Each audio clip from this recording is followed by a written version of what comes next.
another video on Cookie Loves to Travel channel. Today we have something different. We have an interview with Tracy, who is an American guy who came to live in Split, Croatia.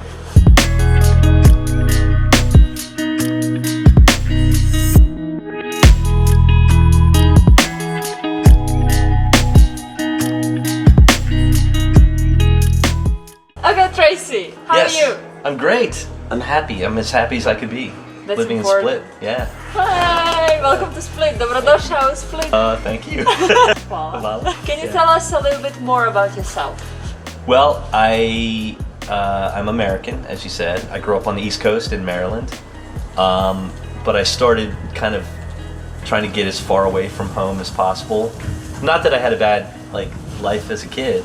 I just had a Itchy feet. Itchy feet, yeah. I was very curious about the rest of the world, and I was like, I'm not a tree, I don't have roots, so I wanted to start running around.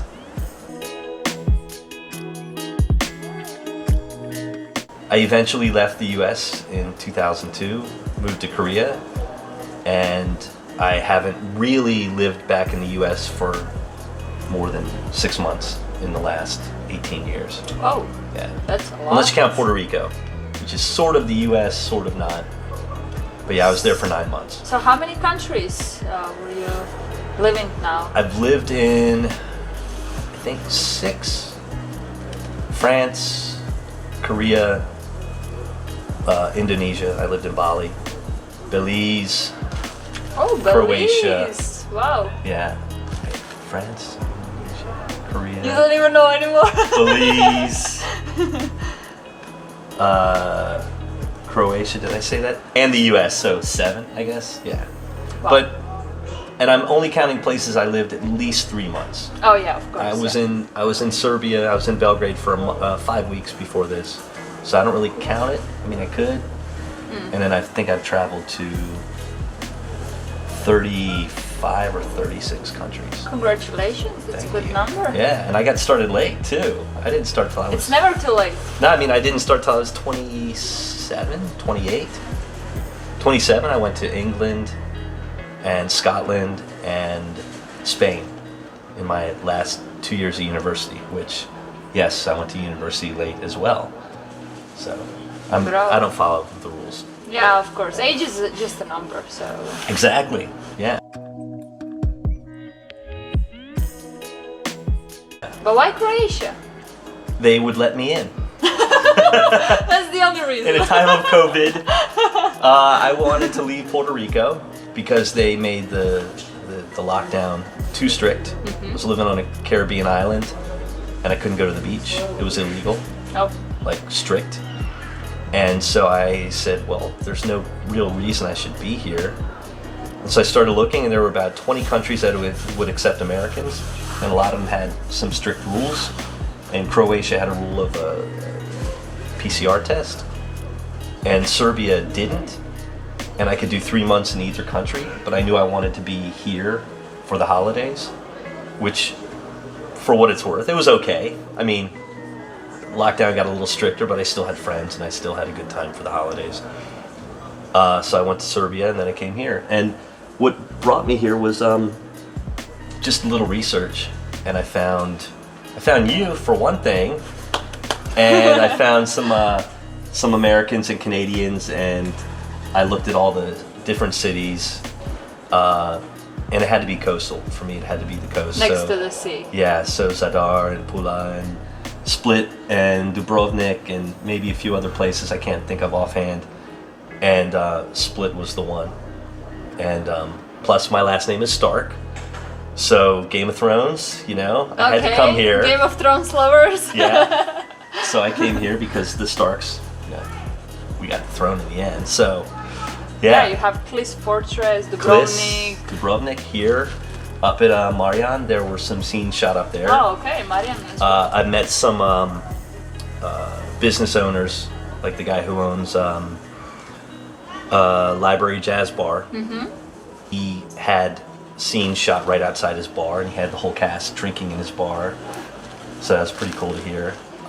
Yeah, and then Split is just amazing. Yeah, I definitely agree. Look at this, Yeah. The sun.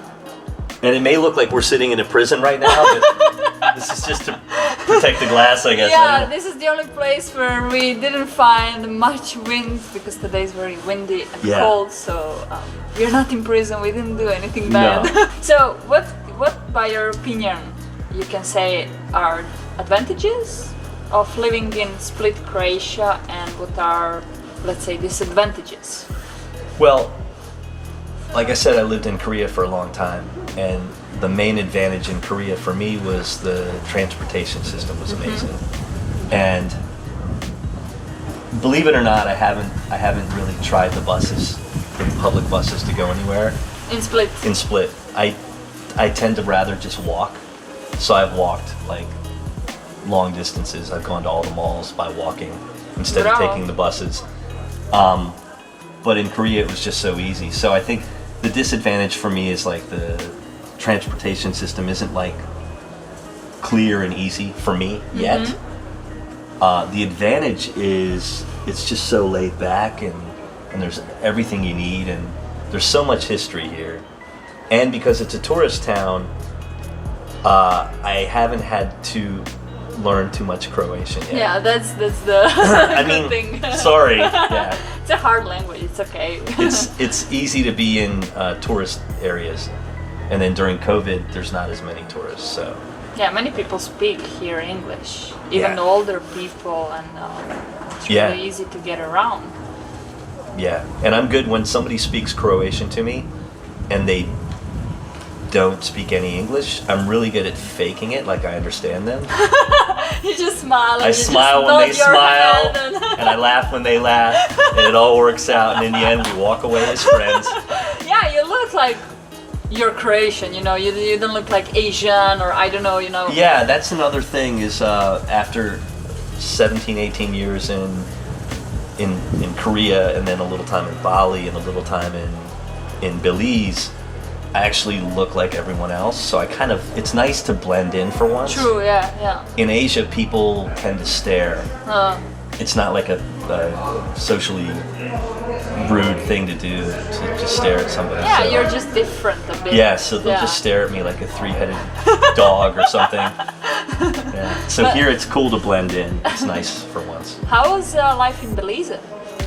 I lived on Ambergris Key, which is like the main tourist island. Oh my god. Veli! Hvala! Tici!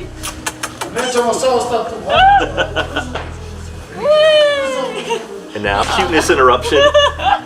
How was to live in Belize? So Madonna sang a song called La Isla Bonita. Yeah. And it's about Belize. Oh, it was about Ambergris Key where I lived. And so after I got there and I heard that song, I was like, are you sure she's singing about the same place? Belize it was okay. It wasn't La Isla Bonita. There's basically two parts of Belize. There's really wealthy people and really poor people. And so my girlfriend at the time and I moved there. We just moved to a house on stilts in kind of a neighborhood that was sort of in between, but it was more on the poor side. And it wasn't like paradise. And then there was also I'm not trying to complain too much, but there was a thing called Sargasso seaweed. Okay. And there was a large growth of it. And so all the beaches were covered with Sargasso seaweed. Okay. And it rots and it smells like rotten eggs. So it's not only what is presented for like a lot of people in the world, like it's paradise, beautiful beaches, there's a lot more behind. Yeah. So the Sargasso seaweed covered all the beaches and it just stunk. And a lot of the hotels they'd send their people out every day and they'd rake up the seaweed and they'd take it in a truck and they'd dump it somewhere. But they couldn't keep up. It was like, so we were only there for 4 months. Oh, okay. And then we realized we were broke, so we went back to Korea, where we both worked as voice actors. So Freelancer. Yeah, freelance voice actors, but we were very busy. So you're also working as a freelancer here in Split?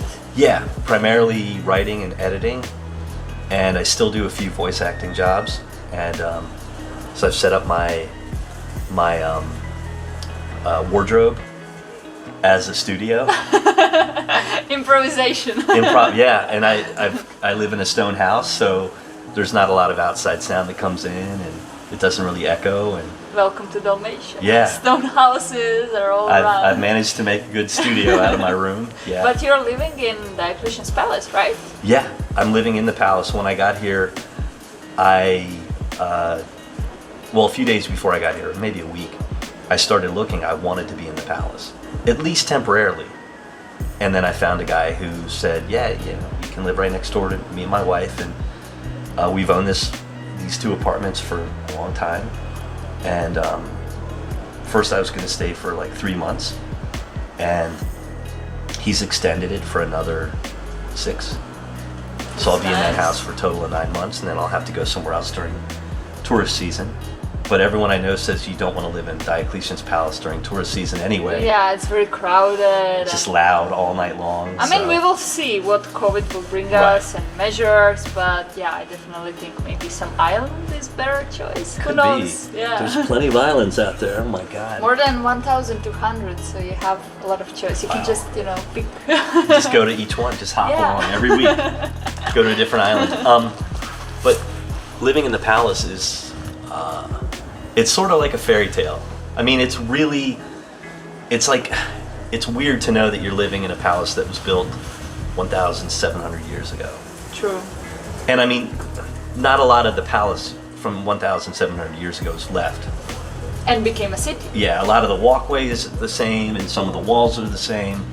But hundreds and hundreds of years, people came along and they tore down walls and they built their own houses. And they use the palace as a quarry, pretty much. True. I wish I could travel in time and go back and just see every little generation in this palace and what it looked like. I think living here itself is kind of traveling in time, right? You just wake up, you open your window, and you're like... Yeah.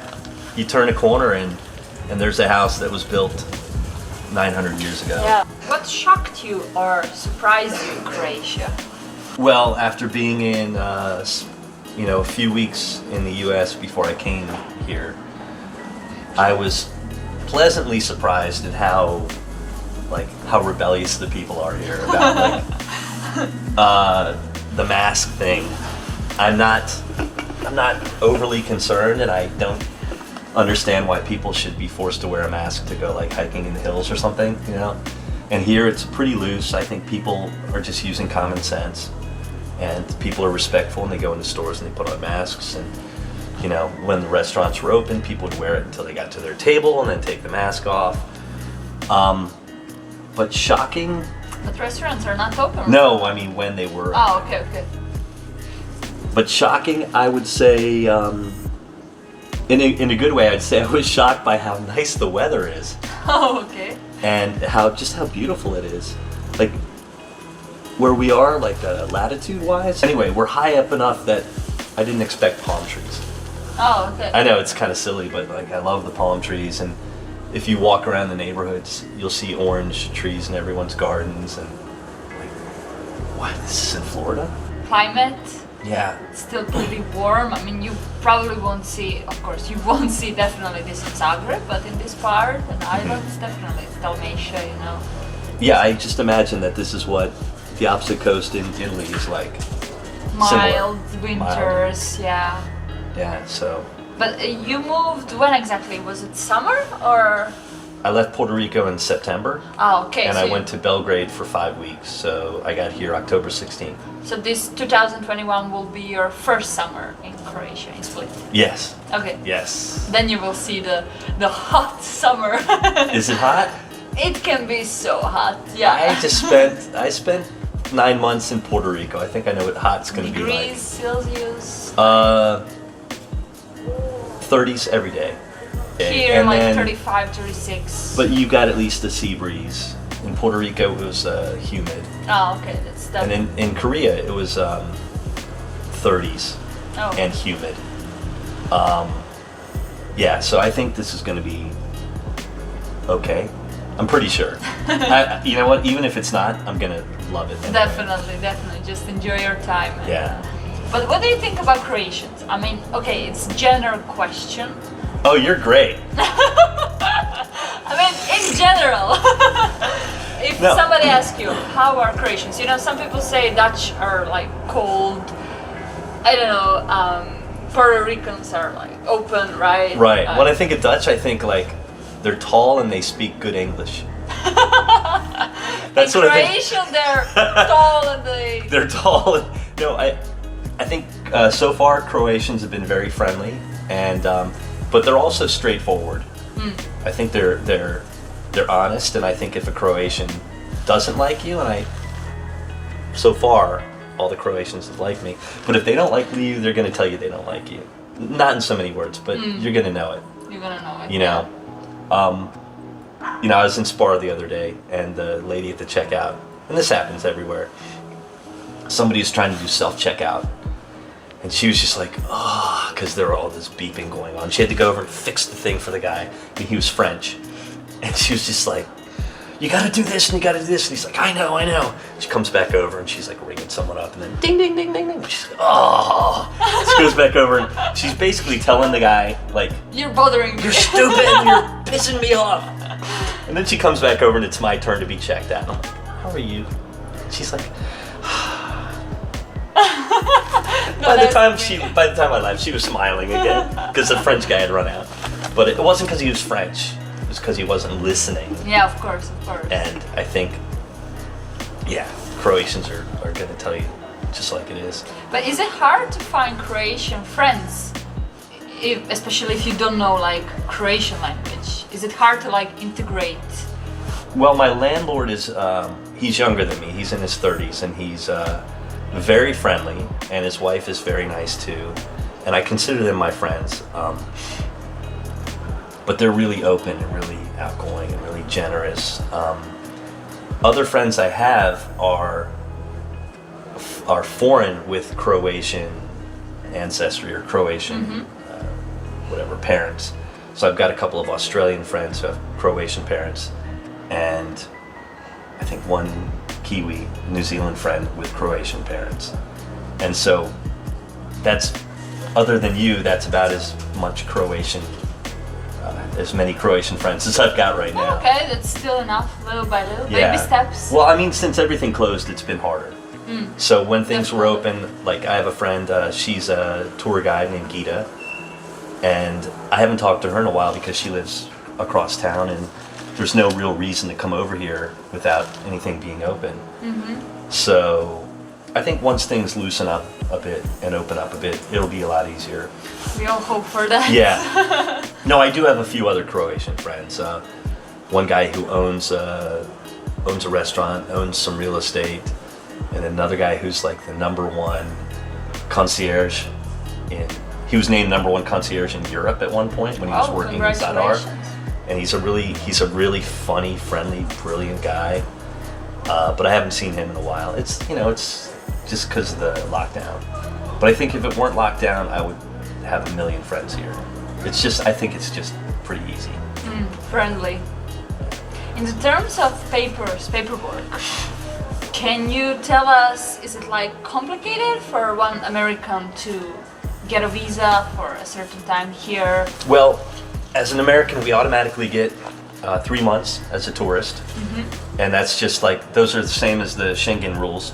And luckily, this isn't a Schengen area because if I were to only stay here 3 months, I could realistically go to a country in the Schengen zone for 3 months and then come back here again. But I applied for a 1-year visa, and I have a couple of friends who did the visa on their own, American friends, and they offered to do it for me, and I was like, you know what? I'm just gonna hire a lawyer. So I found a lawyer, 400 euros, and it was worth it because there's stuff involved that I wouldn't even know where to begin. Yeah, Croatian language, a lot of these small things. Yeah, and appointments you have to go to, and then there's tax stamps and things that I didn't have to deal with. I just paid my lawyer to take care of it. It's always better. But paperwork, no, really minimal. Minimal, so easy. So you can be here 1 year, and after After a year, I can apply one more time, and then I have to look into the rules about that. But I know I can apply for 2 visas back to back. Okay. So far. Cool. So knock on wood. That, yeah, maybe after 2 years I'll want to go somewhere else. I don't know. Who knows? I really like it. You know how it is. You don't want to stay anywhere too long. Maybe some other place or city in Croatia. Istra is very nice. Istra, yeah. Yeah. Sure.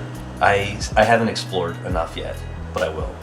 I've been on a sailboat. I've been out there a couple of times, and I can't wait to get out more. Hvar Island. Brač and Hvar, yeah. And I think the next time I go out with my friends on the Learn to Sail cruises, we'll do 2 nights and we'll go all the way to Vis. Oh, Vis I is hope. amazing. I hope.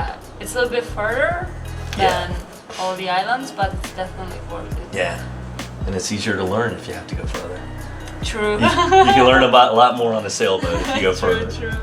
Yeah. Well, tell me then, what are the places that you like the most in Split or Central Dalmatia in this area? What are like 5 top places that you would recommend to everybody in this area? Well, okay. Like I said, I haven't really been outside of Split too much, and I know it's been 3 months. But there's I can make excuses all day. Of course, but I really I love Split. If I would suggest to anyone to get on a ferry or get on a sailboat and go over to Hvar, there's Starigrad and there's Hvar town. I've only been to Starigrad. I'll probably go to Hvar town maybe next month. It's different. It's just a neat little, like, a small town feel. Boats and the sea and just interesting island people, and island people are very interesting wherever you go. True, I agree. And it's easy enough to get there and cheap enough to stay. In Split, if you don't get to stay inside the palace, definitely get to the palace and just wander around and get lost. Just spend an hour and just turn down every alley, because when I first got here I was like, that can't possibly go anywhere, and I turned down an alley and it would be only like just above my head, and then I'd pop out and there would be like this big square, or another interesting street, or Jupiter's. You're all the time exploring something new, so all the time something. Every corner you turn down, there's something interesting. And like I said, my landlord is a tour guide, and he's taken me around just on like 20-minute walks around the palace. The Museum of Split is like 50 meters from my house, and there's a Sphinx head on the wall right next to my house, and it's supposedly 3,000 years old. I can't even imagine somebody sticking a Sphinx head on the wall and it not getting stolen in the US or most places. But here you're walking through a museum 24 hours a day. True. Nothing is blocked off. Everywhere you go, it's just like, it's history. This is the only place actually where you'll find a grocery store that is a World Heritage Site, Spar. Spar, yeah. And it's not exactly in the palace. It's in the addition to the palace that was built by, who knows, Venetians or... So another place I went to that I really liked was Primostin to the north. It's a little different than Trogir. It's sort of a peninsula with a kind of a high hill. And I imagine in the summer, it's January right now. I imagine in the summer it's just gorgeous, and there's just restaurants and people. Beautiful. So I was there for sunset a couple weeks ago, and it was just amazing. This whole coast is just... True, definitely you should revisit all these places, and Dubrovnik as well. Yeah. Salona, go to Salona, Solin. I will. The biggest archaeological park. And that's where Diocletian was from. Yeah, apparently by the story, yeah. If you want to believe that. A little tidbit about Diocletian. It's a surprise that he actually lived to retire, because he is the one who crashed the Roman economy. I don't know if you knew that. He was debasing the currency. He was taking their gold and silver coins and putting less and less and less precious metals in it, and more filler metals. And the emperor after him had to fix that because there was like a period of hyperinflation after Diocletian left. So how he survived to retire, pretty amazing. He was a genius. Just a badass Croatian. Okay, tell me, what are your favorite Croatian dishes? Have you tried some like traditional dishes from here? Well, I'm vegan, so a lot of the dishes are just not made for vegans. There's always meat in something. And the only thing I really consistently eat that I've managed to get vegan is bureks. Oh, bureks, okay. And it's just a bakery dish. What's this? Chocolate? Bayadera. Have you ever tried it? No, I haven't. No, it's this very it's from Crush, and this is very like popular sweet. You eat sweets, right? Yes. Do I eat sweets? This is a very popular, and this is like our product. Nice. It's a very cool one. It's a hazelnut. I mean, of course, it's not healthy, but it's something traditional. You can try it, and the package is very recognizable. So it's like this. Offhand, I can't really think of anything traditional Croatian that I've tried because, you know, a lot of places meat is sort of an ingredient that has to be in everything. So I've kind of missed out a bit, but I try not to be an annoying vegan. It usually takes 10 minutes before you find out I'm vegan. Most vegans, 5 minutes. I'm vegan and my name is Tracy. So tell me a little about yourself. I'm vegan. Tell me a little more about yourself. There's nothing that's more important than vegan. Really, some people are trying to push it. Yeah. Not just veganism, but like religions, and it's strange. Like, this is not how you influence people. Yeah, no. You're just bothering people. You can just say on your example and your actions. Yeah. Yeah. Yeah, lead by example. That would be a better way to do it. I'll try to be more like that. Thanks. Do you think Split is expensive? I mean, Croatia in general, comparing to other countries that you have lived before. No. Well, I'll tell you this. I think I was in Serbia. I think Belgrade is less expensive than Split. But Split, because it's a coastal town and it's a tourist town, so I assume that property values are higher and it's just a little more expensive in general to live here. I found that food is about the same or less than it was in Seoul, Korea. More expensive than Puerto Rico. More expensive than Belgrade, a little bit. But when I go to the grocery store and I buy I'll walk out of there with a bag that I struggle to get home and it costs me like $25. And it's, like fresh food. So I'm not struggling with the cost of anything here. But I don't look at things and go are you kidding me? Nothing is that expensive here. Okay. The only problem is with any country you go to, you have to get used to the conversion of the money. True. And in Korea, 1,000 won was about $1. 10,000 won was about $10. A little less. It was literally it was 10,000 won was about $9.10. It was like 90%. But you think in your mind, you get used to 1,000 is $1 and 10 is 10. You have to all the time calculate. So here it's here it's weird because it's 6.5 is $1. So then in your head you have to get used to okay, so pretty much 20 kuna is $3. That's the way I think of it now, where 10 kuna is $1.50 or $1.75. Once you get used to that, then you can kind of really assess how much things cost. Belize was easy, they used the US dollar. France, they used the euro, so everything was more expensive in France. True. Yeah, France in general is a lot more expensive than this area. But also, let's say, okay, Split, the prices always rise when it's high season, like June to September. But if you go to Hvar in high season or Dubrovnik, you will maybe have the sense of France. Really? Yeah, in a way. Yeah. It can get really expensive. Yeah, we'll see. Maybe I might try to go to Drvenik in the next 2 months. Maybe. Yeah, before high season, that's Maybe March. the best Yeah. decision. Because If I went and visited some of the smaller towns, it would probably be a little less expensive. definitely, yeah, villages, smaller Yeah. towns. But how about Plitvice? Plitvice? Yeah, Plitvice Lakes, the national Yeah. park. Is it The expensive as well? oldest national park. In a way, yeah, but in a way, no. The price also goes up if it's the high season.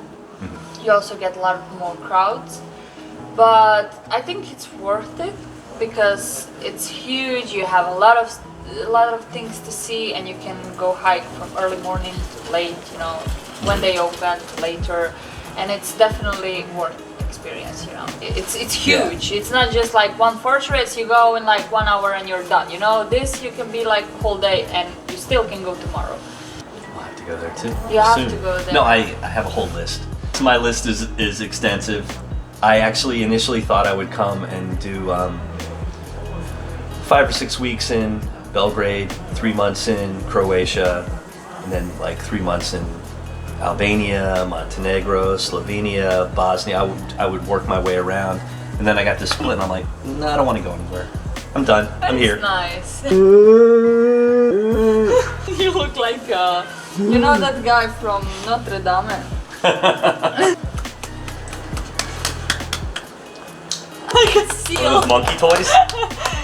Ding, Ding, ding, ding. How is the name of that guy? Quasimodo? Quasimodo, yeah. Thank you. Quasimodo, thank I you. look like Quasimodo. This is why Croatian people tell it I'm like not it sure is. that I'm putting- Very honest people. I don't really have a funny story about Split. I mean, I have like a nice story that kind of surprised me. It was Okay. when I got to my apartment and I looked around and I saw that there was no washing machine. This isn't really that funny, but I told my landlord, I go, oh, there's no washing machine. I don't think I can stay here for very long. He goes, no. My wife will do your laundry for as long as you stay here. And I said, does she know that? And he goes, it doesn't matter. She has 2 kids. She's doing laundry all the time. And I was like, okay, I'm gonna hold. You know, there's a laundromat. I can go and I can do my laundry like 100 meters from my house. But they're like, no. So every like once a week, it's my laundry. So good. And they do it for me, and then most of the time she brings it back 2 days later and it's folded and dry and everything. And then sometimes she's like, well, we're headed to the Full farm. service. We're headed to the farm, like the their parents' farm or her parents' farm. And so she gives me the laundry wet to hang up myself. I don't complain, of course. But like, just the fact that he really wanted me to stay. And he's like, my wife will do your laundry. I should have said, you know, I don't have a mop to clean the floor. I think I'm gonna have to move out. Why? Nobody's massaging my feet. Tell us some Croatian words. What words have you learned in Croatian? Well, it's not even Croatian, but everyone says ciao. Ciao, okay. You know, it's Italian or whatever. Maybe it's not even Italian. It's Yeah, just, in the past we were influenced. global. Yeah, ciao, yeah, true. Oh, Lala, Shivali. Otoringolaryngologia. I'm sorry, what? Konnichiwa. Is it not? That's Japanese. Konnichiwa, yeah. Kamsahamnida. I don't know. I know some. They just come out when they come out.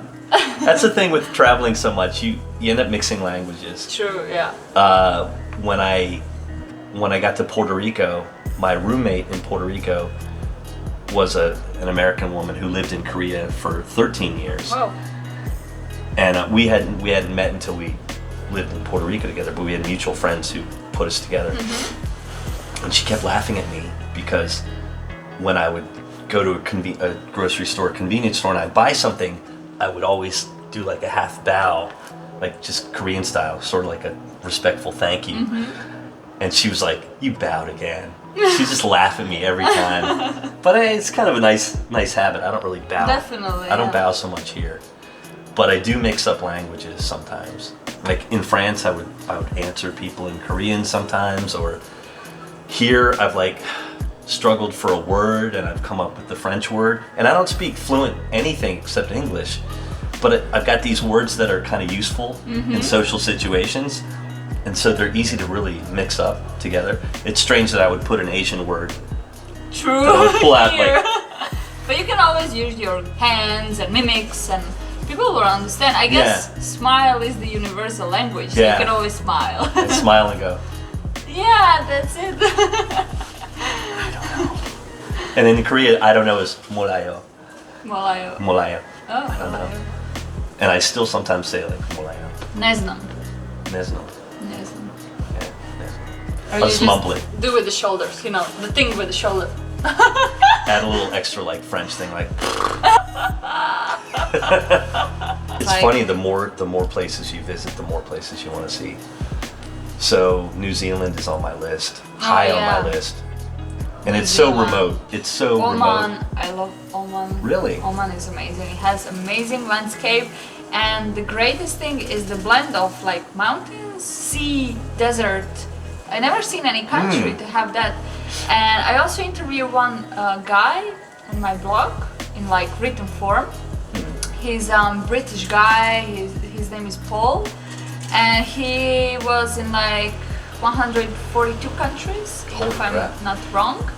And first time I met him, we were in Amsterdam on exhibition of our friend, and I asked him, from all the countries that you have been, which one had the greatest influence on you? Like, which one was like the best one, the one that you could see yourself living in?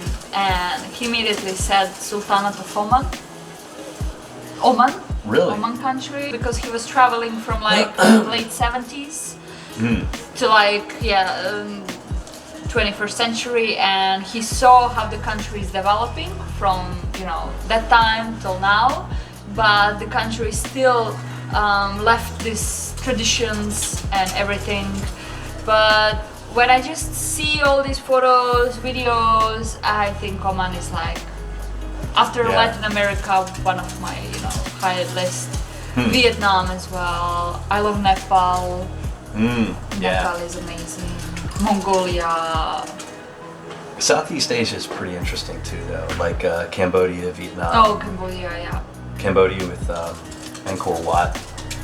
Oh, Place is mind-blowing. amazing. Yeah.